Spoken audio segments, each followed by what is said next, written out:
Hi, this is On Imagination. We are going to go ahead and talk about scammers. This is something that's been something I keep coming up on and something that I'm just really sick and tired of. How do I explain it? I'm thinking. Usually I jump right into these things, but this one's got me flustered. There's a book out there. It's common knowledge. We live in a fake world. We 100% live in a fake world. And I am huge on raising awareness on what's going on. And I was talking to a few people yesterday about this. And one of the things that I recently came upon was the big picture, the ultimate picture.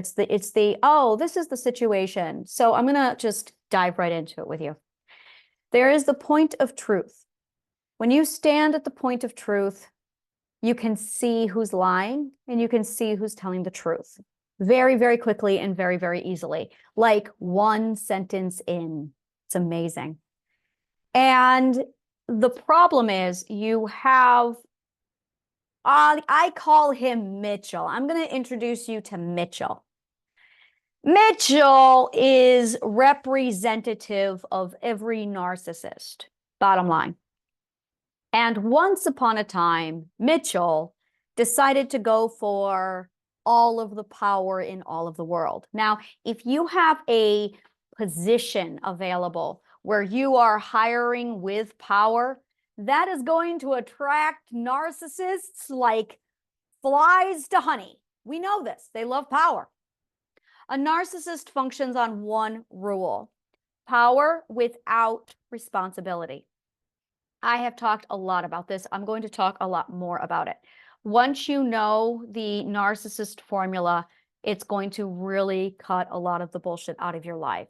My agenda in life, I have a mission, and my mission is to educate people as much as I can on scammers, abusers, and narcissists. That is my thing. And the more you know their formulas, the more you know how they work, the more prepared you are to protect yourself.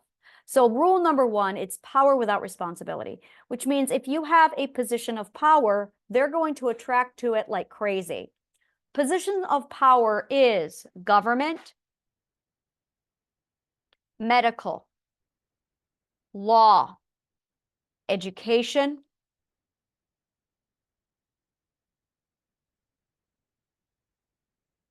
university falls under education, medical goes psychiatry, mental, medical. Law is attorney or judge, and anything in a government body, and of course, money and wealth. Business owners. Now, let's cover this.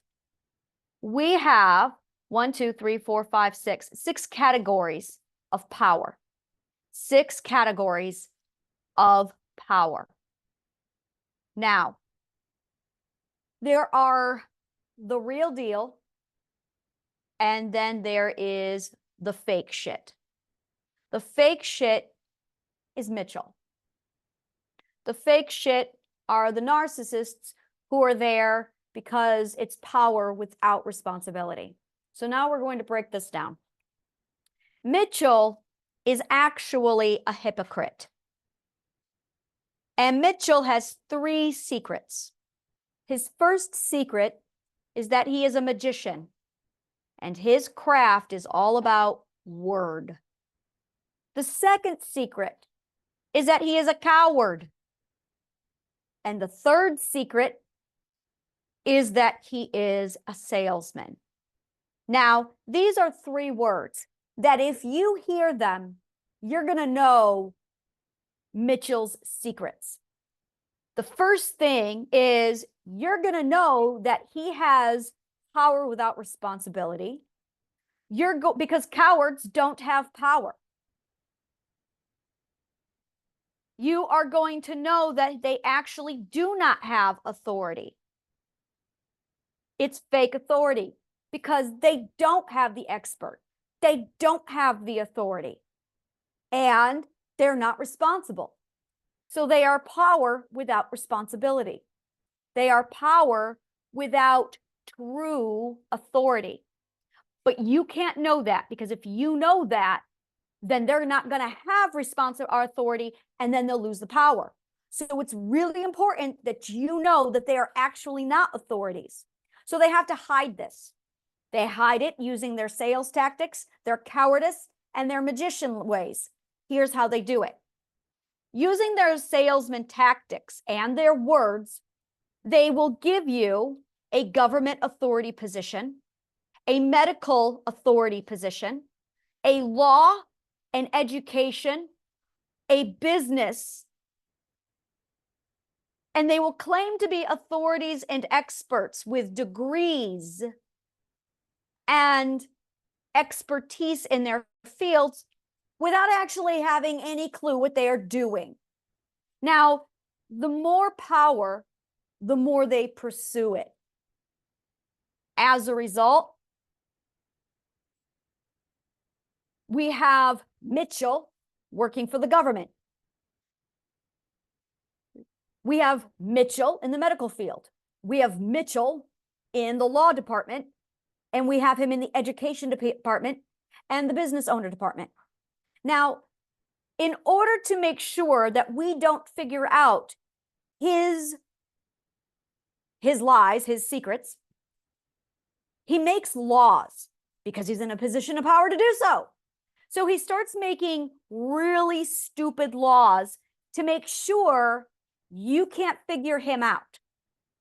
So the first thing he does is he claims, I am the authority. And the second thing he says is, don't question authority. Right there, he's safe. Because we are taught not to question authority. You could step into a position of authority and go, well, there you go. Free to do whatever. You don't question authority. So now he's claiming to be in a position of authority. We have rules like you have to be certified, you have to have a degree. So he steps into the government position and the education department to make sure the laws are made in such a way that he can get the degree without really working for it by making the education really, really garbage quality. Suddenly he's got a degree. Suddenly he's got certification. Suddenly he's licensed.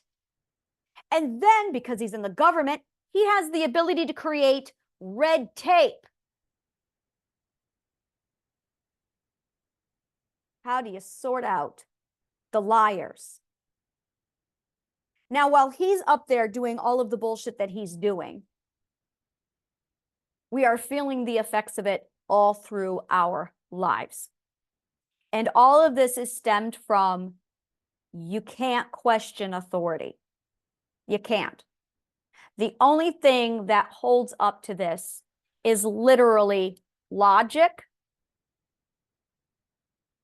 your intuition, your feelings, not your emotions, and what the situation actually looks like. So if you were to just listen to your intuition, listen to your feelings, look at the situation logically, ask yourself if you had to describe what you're feeling, what your intuition is telling you, and what the situation looks like, what are you really dealing with? And when you form that, you now have logic and the truth. But you cannot use words borrowed from somebody else telling you what these are. So now what I'm seeing, what everybody is seeing arise on is psychologists, psychiatry field, mental health field, let's just call them all shrinks, telling you that they know their shit when they don't know their shit, specifically schizophrenia. Now, I'm not going to dive into this here in detail. We all know that the psychiatry field is full of shit because there is a mental health crisis. And go to the website madinamerica.com. It gives you all the substantial incriminating evidence that they are not professional or authorities in the field of psychology. The next thing is the educational department. The educational department. Well, fact, in the 1960s, there were scientists, neuroscientists, who proved that a child is born, 98% of the population is genius. And at graduation, 2% of those numbers are genius. And they proved that the educational department is responsible because they remove imagination from and problem solving from the schools. And in 2002, the IQ was 120, and it is now down to 100 for your average IQ. We have dropped 20 points in 20 years. And this is real genius. The US government is incapable of providing us with a stable, flourishing economy. And these are the same dumb fucks who are teaching us economics. So these people are still telling us that they are authorities in education when they are professionally making people dumber. And they are claiming to be professionals and authorities in economy, but they can't even provide us with a stable economic system. These are the same people who tell us that we have to sell our most valuable resource, time, for less, for bottom dollar, less than the living wage. They are not authorities. When you look at the logic, they are not authorities. Oh, but they love the word authority. Now, the next thing that's happening is there's a lot of business owners who are claiming to be authorities out there. And they have found a way to provide reviews. They have found a way to boast credentials. And the real thing is when you sit down and you look at how many people, this is really important, how many people are taking their course, X, in ratio to how many are successful afterward. If you have somebody who is running a business and they are telling you that they have the answers for business success, and people are going to argue, well, there's a whole lot of components. Yes, and they should have all those components mastered in the right order of operations with the proper formulas for each component. Do they? No, they don't. Because what they're doing is giving you a very short segment of what a business requires. A business is your entire life. A business literally consumes your entire life. It is from the time you are born and you know who you are all the way till the time you die. If you don't have the questions of who you are, you're not going to be able to run a successful business, which is why the majority of businesses fail before they even reach 5 years.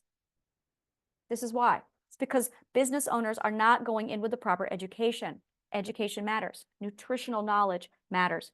So the ratio is X amount of their people are signing up for the course, but how many, what is the percentage of actual people going on to be millionaires, billionaires? So if you have 100 people signing up for their course, and those people then turn around and only 2% are actually going on to be wealthy, that's a shit fucking course. That is a 98% failure rate. So look at the success and the failure rate of how many people sign up versus how many people actually go on to succeed. It's called a failure and a success rate. Did you know that Alcoholics Anonymous has an 8% success rate? That is an 82% failure rate. Look at the success and the failure ratings. That is where the truth is. Now, I'm going to tell you right now, most businesses will not give you that information. They will not. They will not. Absolutely not. Because that's where the truth is. If X amount of people, here's another clue. If you are in the same business courses over and over again, where you are going in and you are taking a course, are you walking away from that course later successful like they claim? Are you walking away with valuable information? And this is self-evaluation. This is where you need to figure out truly for yourself whether or not you are getting what you are seeking when you walk into a business education. Here's the problem. You probably don't even know what you're looking for. You are at the mercy of them telling you. How many of them actually tell you? And this is the problem when you lack a journey business plan. There's the business plan, and then there's the business journey plan. The business journey plan is completely different.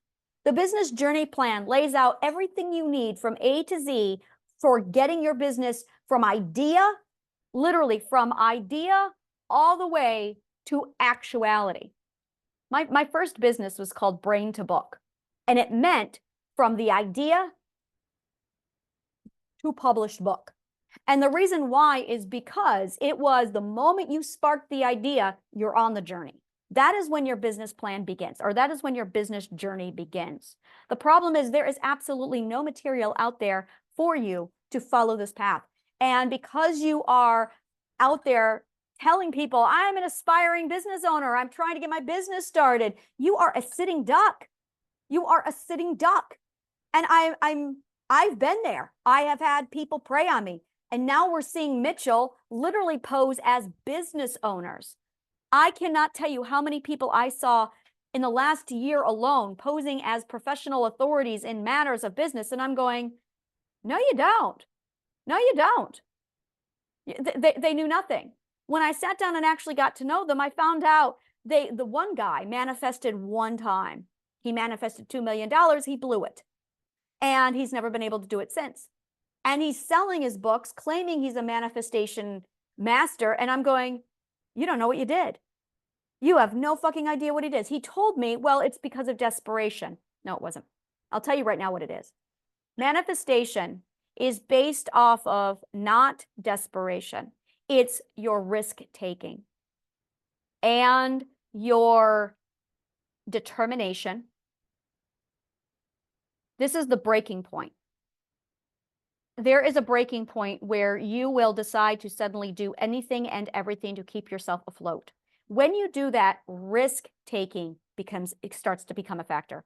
Your determination, no matter what, suddenly that becomes a factor. So your determination, your risk taking, and then education.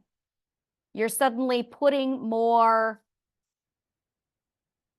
No, you're fine, sweetheart. I'm not looking at you. I'm looking out my pensive window.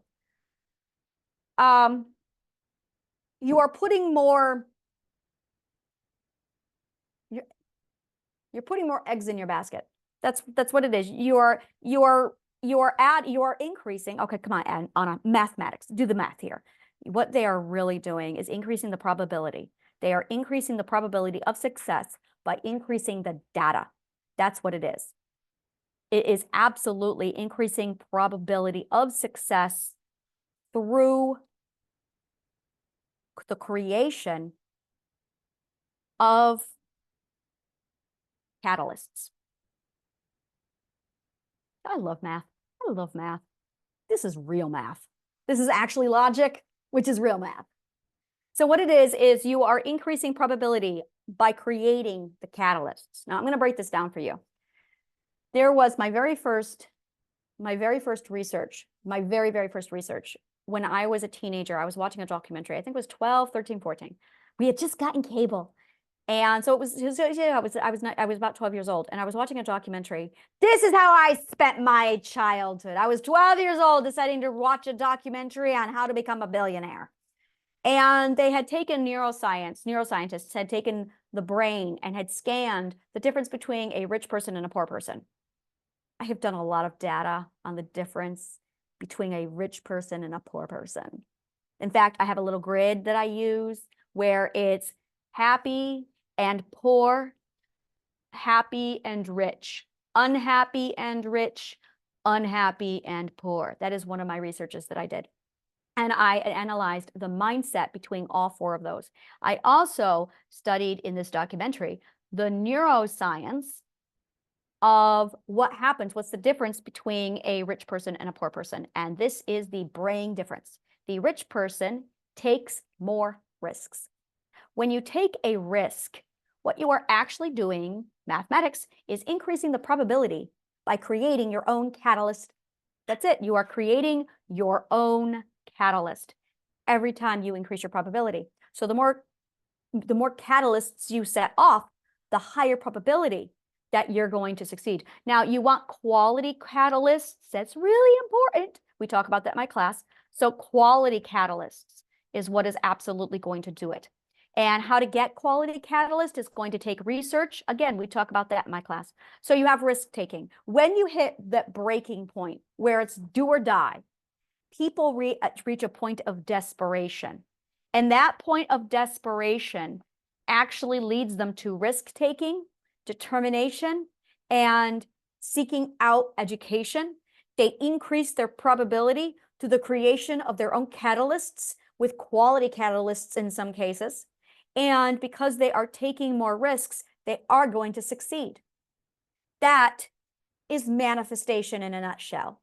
When you do it strategically, with your ability to use mathematical projection, which is called chain reaction science, this is all chain reaction science, then you have the ability to literally direct precisely where you want the catalysts to knock over the precise symptoms or the precise consequences to get the desired results. If you're really good at it, you can do that 10, 20, 50 notches in advance. Some people say that's manipulation, but if you have the ethic of self-preservation of others, it's not manipulation at all. If anything, you are preserving them and ensuring that the right people who want the advantage, want the opportunity, come to you properly. So that is manifestation in a nutshell. It is literally creating your own catalysts. The science of creating your own catalyst is something I also cover inside of my work. So when you step into the world of business, this is one of the things that you are diving into. And because we have this asshole Mitchell who is posing as a professional, it's a problem, because now we have a whole lot of people in the government at the very, very top, beyond the government, running things, and they're narcissists. We have people in the medical field who are changing laws to make sure they can do their crimes and not get caught. That's what they're doing, is they are changing laws so they can do crime legally and not get caught, because they are in a position of power where they can do so. And they are writing the laws to their advantage. Now, some people are doing it ethically. Some people are doing it unethically. And it's quite funny, because this is actually a little, this is a war that's going on between the billionaires. This is funny. So what's going on is the people in power, this is what's going on in the invisible economy that people don't know about, is the controlling manipulators will make laws to force billionaires or millionaires and business owners to submit, conform. It's a very manipulative tactic. And they are in a position of power with money to know about that. So they hire attorneys to reword and rewrite the laws around them to make sure that they don't get manipulated by the people who are trying to manipulate with power. It's amazing. It's literally legalized theft. That's one side of it, is legalized theft. So they can steal money from people. And the other side has it set up so that they are legally wrapping loopholes to keep themselves safe, so they can't have their money legally taken away from them. It's hilarious. This is the battle that goes on up there. And it's really, really interesting to see how it all trickles down. There's like a whole, it's a whole lot of everything. So in addition to all of that, like that's a good chunk of it. And we aren't aware that Mitchell is the business owner. We're not aware of it. We don't know. We trust businesses. We think, oh, I'm on Indeed, I'm okay. And we get people contacting us for helping us out, and or not helping us out, but we get people contacting us for job offers. This is a new scam, is people offering you a job offer, and then they bait and switch you. If you get a bait and switch, that's your first clue that you have a scammer. If they say A, but they change their story, you have a liar. And that's, if they're telling their first lie within the first 2 sentences, they're lying. The second thing that they often do is they oversell. If they are overselling you, it's because their stuff is garbage, bottom line. If they're overselling you, their stuff is garbage. The next thing you want to take a look at is whether or not they are, oh, the words "don't worry." If you hear the words "don't worry," that's a red flag. That is a big red flag. If they are pressing you to make a decision immediately, that is a red flag. There is no decision that ever needs to be made so promptly. It just, no. Unless you are in the real estate business, unless you are in the ER, and unless you are in a restaurant, urgency doesn't apply. Urgency does not apply anywhere else. There should be absolutely no urgency anywhere else. And it's absolutely extraordinary to see, literally, they are manufacturing sales by being a bully. That's what urgency is. It's manufacturing sales by being a bully. And it's a big ethical stand against those tactics to say, no, I'm not going to do it. So what's the alternative? And here's the alternative. I call it ethical solutions. Ethical solutions is not sales. It's a completely different thing altogether. And it's what I do in my company. It's what I teach. Ethical solutions is literally you're 100% honest and you're transparent. You are coming together and you're acknowledging that you're a stranger. You're acknowledging what's going on. And your focus is networking, not sales. And when your focus is on networking and not sales, it's a completely different atmosphere. Your goal is to look for a trade or exchange for a win-win scenario. And that's it, bottom line. That's what you're looking for, is that win-win for a trade scenario. And you're honest about it. You're transparent. You have a box that's filled with all of your resources. They have a box that's filled with all of their resources. And you both are coming together knowing you have your own box of resources. The point is equal footing. Now, and this is really key. If they are not preserving equal footing, red flag, bottom line. If they are not preserving equal footing, if they are attacking your equal footing, big red, that's really the only red flag you need, is the equal footing. It's that right there. And there really is nothing else beyond that. Once you understand equal footing, it's the very first thing you notice, because that's the only thing scammers will go for. Equal footing works like this. You have your equal footing, and when two people come together, there is an appraisal. And immediately it's figured out who is at the advantage, who is at the disadvantage. Now, if you think you are at the disadvantage, you are going to do, let me rephrase this. If you think you are at the advantage and you're ethical, you're going to pretend to be weak and vulnerable. You're going to pretend to be calm, and you're going to let them take the stage. If you are unethical and you think you are at the advantage, remember, they're a coward and they have no authority. Then they are going to immediately take the highest position they can, and they're going to immediately talk down to you, and they're going to make sure you stay at the disadvantage. Now, if you have somebody who's ethical and who thinks they're at the advantage, they're going to purposely put themselves down here to observe. And if you have somebody who is unethical, who thinks they're at the advantage, they're going to put themselves way up here. Well, now you exactly know where they stand. If they were unethical, or if they were ethical, they would also be down here, and you'd be standing on an equal footing instantly. Instantly. Let's reverse it. Actually, I don't think we can, because if you are unethical, you would immediately put yourself up here. Now, if they put themselves up here, because let's say you're both unethical and you are both believing that you are both at the advantage, you're both going to come up here and you're going to be on equal footing, except you're both going to be using tactics to shove each other down. So you're going to start literally insulting each other. This is what happens when you see two assholes come together in a my dick is bigger than your dick fight. That's exactly what's going on. It's when two people are fighting over the authority. Well, that's because they are actually both bottom of the barrel garbage people, and they are so busy trying to both obtain the upper hand that they can't do it. And as a result, they end up in a squabble, they fight, and they insult each other, and then they go separate ways. So when you are ethically and you feel like you are ethically at the advantage, you're down. Now, if you are ethical and you feel like you're at the disadvantage, you're going to put yourself in the same position. You're going to go down. But again, you're ethical. So you're going to sit back and you're going to watch what they do. Now, if they are ethically at the advantage, they're going to come down and they are still same footing. But if they are unethically at the advantage and they're up here and you are ethically at the disadvantage, you have the ability now to assess how they treat their lessers. That's going to tell you everything you need to know. How do they treat people who are at their disadvantage? This is all you need to know. Let's talk about this, because this right here is really it.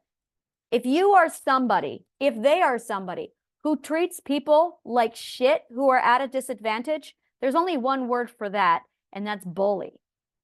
That is a bully. Bottom line. It's funny because the whole reason why I got into all of this work is because I wanted to solve bullying. That's all I wanted. It started off with me dissecting bullying, and that was like 10 years ago. I'm like, I just want to know how to stop the bullies in the school. I just want to know how to stop bullying. That's all I wanted. And that began this rat's nest of just unraveling all of this. And I'm like, oh, so it all began with bullying. So every time I talk about bullying, it's like, wow, that takes me back. So as soon as you have somebody who is abusing somebody who is at a disadvantage, well, that's just a fucking dick move. And we know this. They're bullies. So, and here's the thing.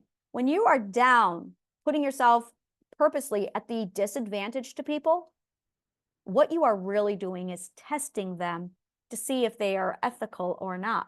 And they are going to show their true colors instantly.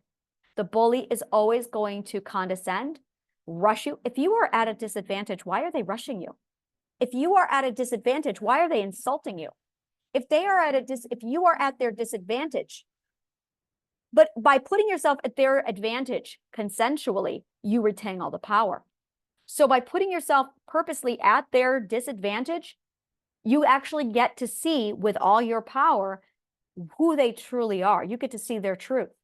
If they are a good ethical person, they will come right down and they will meet you eye to eye. And that's how you sort out the liars. That is absolutely how you figure it out. And it doesn't matter if they are a doctor. It doesn't matter if they are a shrink. It doesn't matter if they are in the government or if they're wealthy or if they're a business or if they are a business owner. Do not trust anyone anymore. We're going to be diving real deep into discernment. We're going to be talking about circle of trust. We're going to be talking about all of that. And that really digs out who's lying to you. And there's this concept that, oh, if it's an authority figure and they're professional, then they are trustworthy. No, not anymore. Not anymore. We really need to talk about no longer trusting authority figures. And the reason why is because the wolves are among them now. Bottom line is the wolves are very much among the authority figures. And now you cannot trust them. You actually have to sit down and evaluate them. This does lead to a problem because you are looking at you're looking at a lot of different things because this really is a problem. This really is a problem. Because we are absolutely talking about our inability to trust authorities. And when you don't trust an authority figure. So how do you trust an authority figure? And in point of fact, there's a lot of people out there. I mean, we really never talk about it in our society. People who don't trust doctors. So you get a second and a third opinion because they could have graduated from bottom of the class. People who don't trust their government officials. People who don't trust, and you shouldn't, people who don't trust teachers. You really should not trust teachers. They are run by the government. They are employees of the government. Don't trust teachers. Question all authority because absolutely the bullies are among them now.